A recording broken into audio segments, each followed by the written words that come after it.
Hello મિત્રો, મારી channel આ યુટ્યુબ ચેનલમાં આપનું હાર્દિક સ્વાગત કરું છું। હું છું આપનો હર્ષદ। આજે અમને સાહેબે ટ્રાન્સફોર્મરના અર્થિંગ અને તેની આજુબાજુમાં રહેલા છોડવા પાવાનું કીધું છે, એટલે આજે અમને એ કામ મળ્યું છે। એટલે ચાલો આજે આ ઝાડવાને એવું પાઈ દેવી અને હારો તમને થોડી માહિતી પણ આપતો જાઉં। અહીંયા ઘણા બધા ઝાડવા મેં રોપેલા છે। આ સબસ્ટેશન છે અમારું, આ ટ્રાન્સફોર્મર છે 66/220/66। તમને ઘણું બધું આમાંથી શીખવા મળ્યું છે કે કઈ રીતે કામ કરે છે ને આનું વાઇન્ડિંગ કઈ રીતે હોય છે। આ કોર ટાઈપના હોય છે, આમાં આ સ્ટાર ટાઈપ એનું વાઇન્ડિંગ હોય છે, ડેલ્ટા અને સ્ટાર એ બે રીતે આવે છે। એટલે તમે આઈટીઆઈ કર્યું છે એટલે તમને ખબર જ હશે કે કઈ રીતે હોય એનું। હારવાર અમે આ અર્થિંગ એ પાતા જઈએ છીએ। આનો આવડો યાર્ડ છે પાછળની સાઈડ અમારું।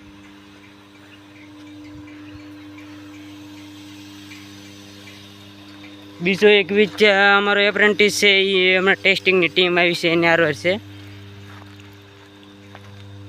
બધા છોડવાનો આ પાવાનો કાર્યક્રમ છે। આ જાંબુડો છે, આંબો છે, એવા ઘણા બધા ઝાડવા છે અહીંયા। આનકરા બગીચો છે, બતાવું તમને બગીચો। આંબા છે, બગીચો છે, બદામ છે, ઘણું છે।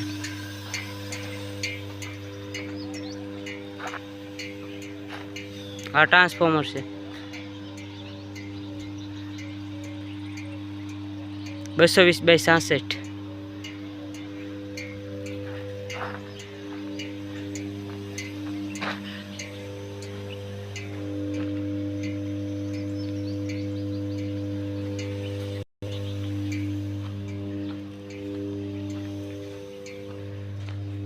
આ સિસ્ટમ બોક્સ છે એનું।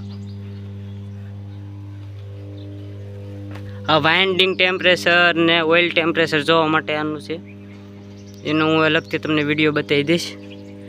જે અમારા અહીં વીએસ મિત્રો કરતા હોય છે એ અમને ઘણું શીખવાડે છે। આ ટ્રાન્સફોર્મર છે, અહીંયા 3 ટ્રાન્સફોર્મર છે, એ 3 ની તો 220/66 છે। એક સ્ટેશન ટ્રાન્સફોર્મર છે, એવા બધા અલગ અલગ છે। કંટ્રોલ પેનલ છે, અહીંયાથી ઘણી લાઈન જાય છે, વર્તેજની લાઈન જાય છે, ઓથા લાઈન જાય છે, શેળાવદર લાઈન જાય છે।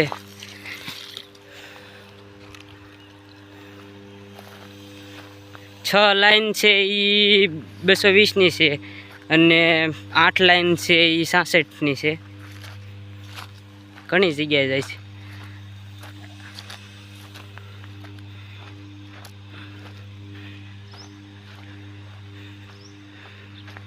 અમારા એપ્રેન્ટિસોને ઘણા કામ આવે છે, લોખંડ વીણવાનું, બધો ભંગારા વીણવાનો, સાફ કરવાનો, પછી ટેસ્ટિંગ આવ્યો હોય તો એની હારે રહેવાનું, બધા નોખા વિવિધ કાર્યો હોય છે। લાઈન ઉપર જવાનું હોય, ટ્રી કટિંગમાં, બધા અલગ અલગ હોય છે કામ।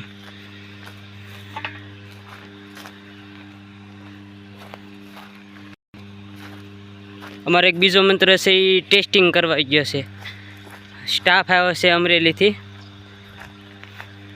લ્યો હું એની પાસે જાઉં।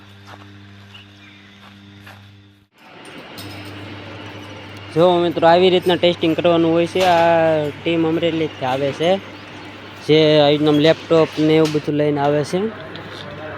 આવી રીતના બધું ટેસ્ટિંગ ને એવું કરવાનું હોય છે। આ રીતનામાં અહીં જે અમારા બધા ઇલેક્ટ્રિશિયન ને એલાઈ ને એ બધા હોય, એ આવી રીતના કટિંગ કરીને બધું બેહાડવામાં આવે છે। એના વિવિધ કાર્યો હોય છે એપ્રેન્ટિસોને। આમાં ઊભું રહેવાનું હોય છે, આમાં શીખવા મળે આપણને થોડું ઘણું કે આવી રીતના આમ કરવાનું હોય છે। પછી ભવિષ્યમાં આપણે લાગી ગયા હોય ઇલેક્શન ઝટકોમાં કે એમાં, તો આપણને કરેલું હોય તો ખબર પડે કે ભાઈ આવી રીતના કરવાનું હોય છે। એટલે ધ્યાનથી આપણે શીખી જવાનું હોય તો તમારે તે ઝટકોમાં કે ગમે એ રીતના આવી રીતના કંટ્રોલ પેનલનું બધું શીખવામાં આવે છે। જો આવી રીતના બધું ટેસ્ટિંગ કરવાનું હોય છે, એ આપણે કાંઈ કરવાનું હોય, આપણે ખાલી ઊભું રહેવાનું હોય, બધું સામાન માલ સામાન ને બધું વહેવાનું હોય।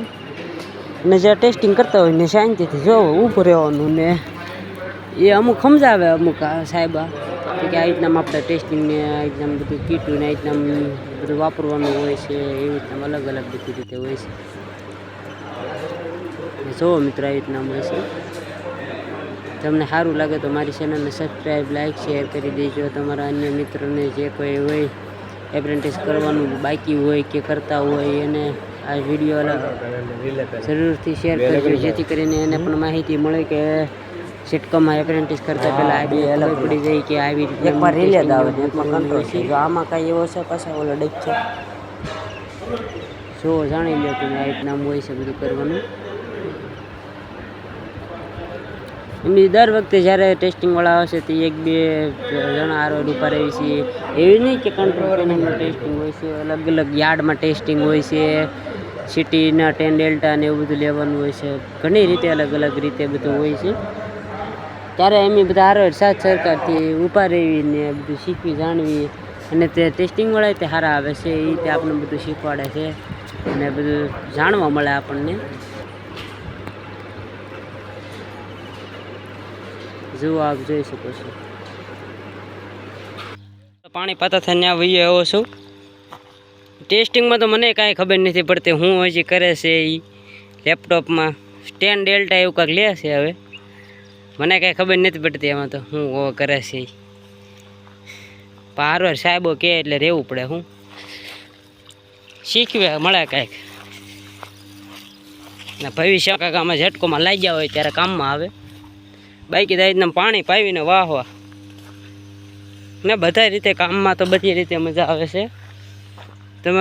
તમારામાંથી કોણ કોણ મિત્રો ઝટકોના કે PGVCLમાં કે MGVCL DGVCL કે ગમે આમાં એપ્રેન્ટિસ કરતા હોય તો મને જણાવજો પ્લીઝ.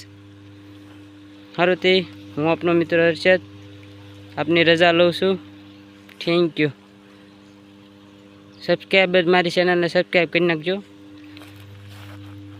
જેથી કરીને આપના